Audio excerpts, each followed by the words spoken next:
Que faut-il savoir sur les fonctions affines? Tout d'abord, qu'est-ce que c'est qu'une fonction affine? Donc une fonction affine, c'est une fonction particulière. C'est une fonction qui a une forme particulière. Son expression, c'est un nombre fois x, m, un nombre qu'on appelle m, plus un autre nombre qu'on appelle p. Donc un nombre fois x plus un autre nombre. Ces nombres sont des réels, avec m qui ne peut pas être égal à 0.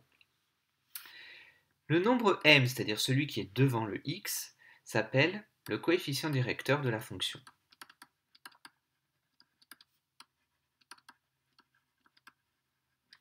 Le nombre p, celui qui est tout seul, s'appelle l'ordonnée à l'origine.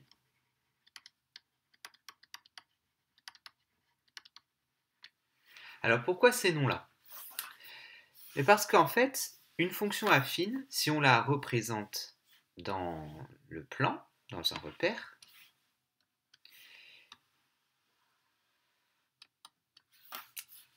le graphique, c'est une droite. Le graphique de toutes les fonctions affines va ressembler à quelque chose comme ça, une droite. Et donc en fait, le coefficient directeur va représenter l'inclinaison de la droite. C'est-à-dire que plus le coefficient directeur est grand, plus la droite va être verticale en quelque sorte. Donc le coefficient directeur va représenter le degré d'inclinaison de la droite. L'ordonnée à l'origine, c'est l'ordonnée par laquelle passe la droite quand elle traverse l'axe des ordonnées à l'origine, c'est-à-dire quand l'axe des abscisses, quand en abscisse j'ai 0. Donc c'est le point, c'est l'ordonnée par lequel passe la droite lorsqu'elle croise l'axe des ordonnées. Donc voilà l'explication pour ces deux noms-là. Le coefficient directeur, c'est une mesure de l'inclinaison de la droite. L'ordonnée à l'origine, c'est le nombre par lequel je passe sur l'axe des ordonnées. Donc par exemple, si ma droite elle passe par le 1, ici sur l'axe des ordonnées, c'est-à-dire que sur P, le P, l'ordonnée à l'origine, est égal à 1. Donc voilà, une fonction affine, c'est une fonction qui va s'écrire un certain nombre de fois x plus un autre nombre. Quelques exemples. Celle-ci, 2x plus 1, c'est une fonction affine. M vaut 2 et P vaut 1. Ça va être très important de repérer le M et le P.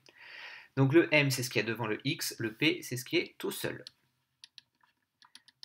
Moins 3x plus 8, c'est aussi une fonction affine. Le coefficient directeur vaut moins 3 et l'ordonnée à l'origine vaut 8. Moins x moins 2 est aussi une fonction affine. Dans ces cas-là, le coefficient directeur vaut moins 1 et l'ordonnée à l'origine vaut moins 2. Mais aussi, on peut avoir x qui est aussi une fonction affine.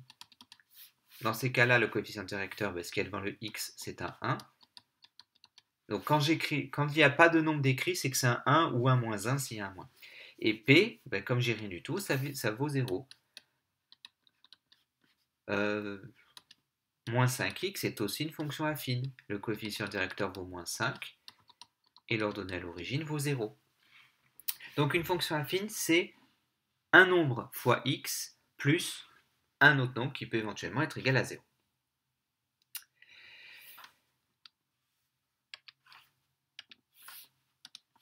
Alors, quelles sont les propriétés des fonctions affines?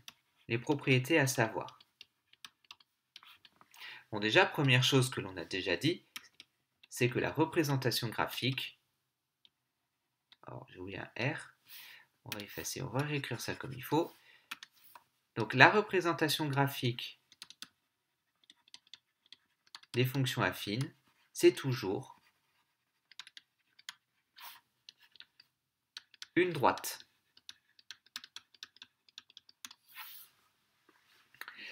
Mais cette droite, donc,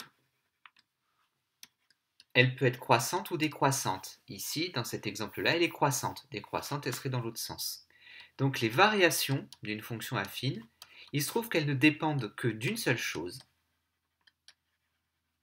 c'est du coefficient directeur, c'est-à-dire du petit m. Autrement dit, si le coefficient directeur est strictement positif, la fonction affine est croissante. Autrement dit, son graphique aura cette tête-là. Si le coefficient directeur est négatif, la fonction affine sera décroissante.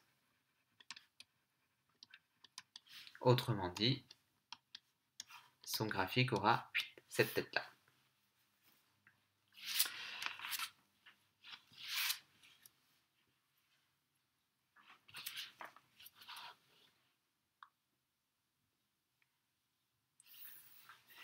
Et enfin, dernière propriété,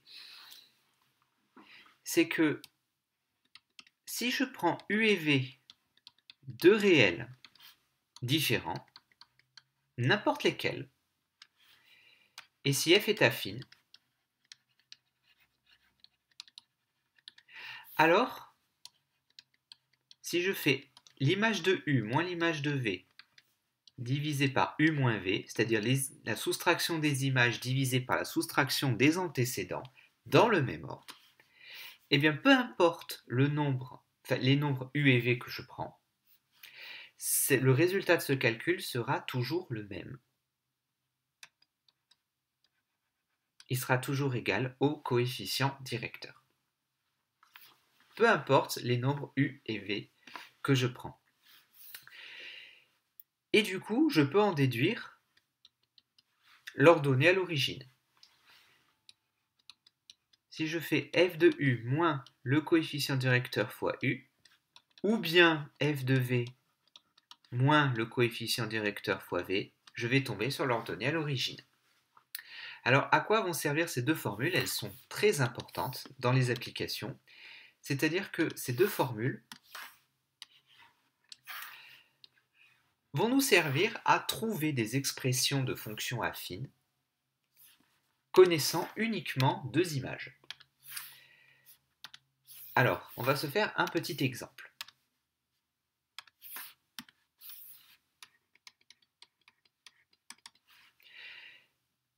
F est affine.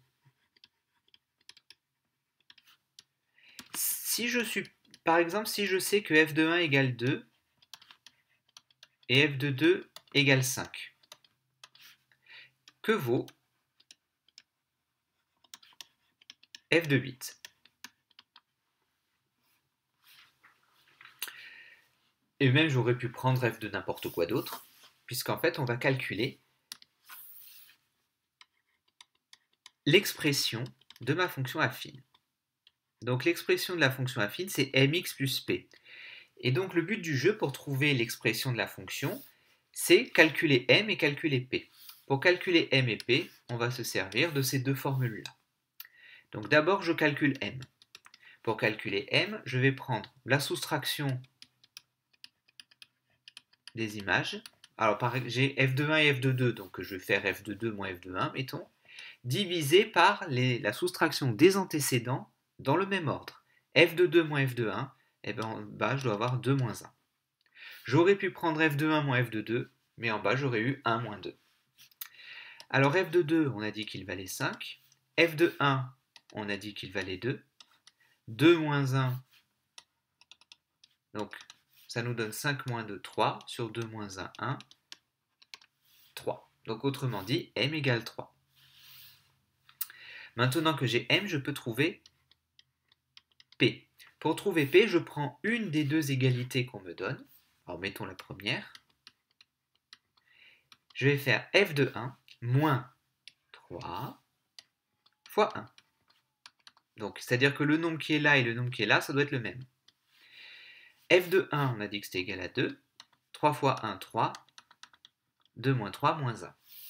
Autrement dit, ma fonction affine, c'est en fait 3x moins 1. Alors, si j'avais pris cette égalité-là, je serais tombé sur le même nombre.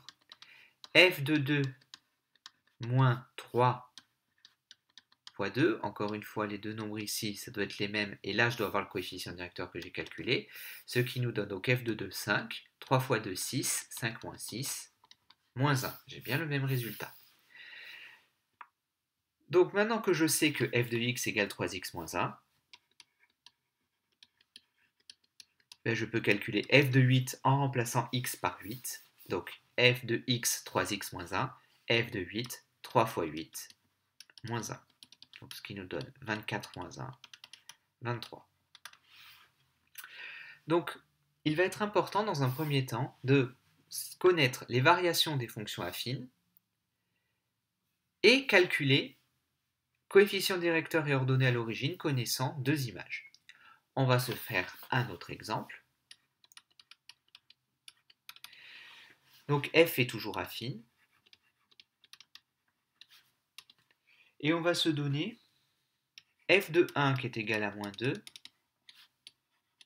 et f de moins 2 qui est égal à moins 11. Que vaut f de x? Et puis ensuite, on va s'amuser à calculer par exemple f de 5. Donc, comme f est affine, je sais que f de x va s'écrire m fois x plus p, et je vais chercher m et je vais chercher p. Donc pour chercher m, j'utilise ma formule. Donc je fais f de 1 moins f de moins 2 divisé par, alors dans le même ordre, 1 moins moins 2. J'aurais pu faire f de moins 2 moins f de 1 sur moins 2 moins 1, ça aurait été pareil. Donc f de 1 vaut moins 2, f de moins 2 vaut moins 11, divisé par 1 moins moins 2. Donc ce qui va nous faire moins 2 plus 11. Moins moins font plus, moins 2 plus 11 ça fait 9. 1 moins moins 2, 1 plus 2 ça fait 3. Donc m vaut 3. Maintenant je vais chercher p. Donc je sais que voilà, le coefficient directeur vaut 3. Je prends l'une ou l'autre. Mettons la première.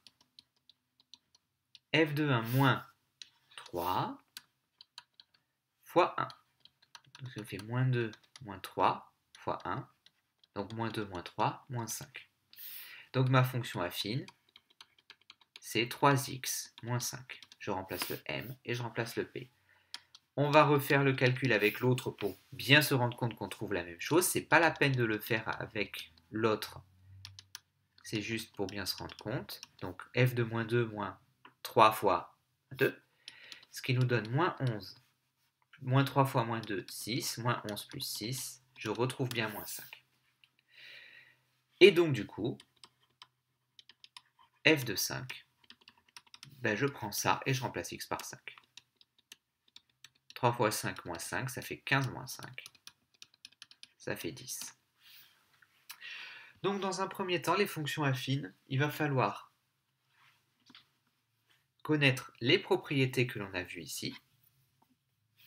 Ce qu'est une fonction affine. Savoir que ça, c'est le coefficient directeur et ça, l'ordonnée à l'origine. Savoir que graphiquement, une fonction affine, c'est une droite. Qu'elle est croissante si le coefficient directeur est positif, décroissante si le coefficient directeur est négatif, et ces deux formules-là pour déterminer les expressions des fonctions affines connaissant uniquement deux images.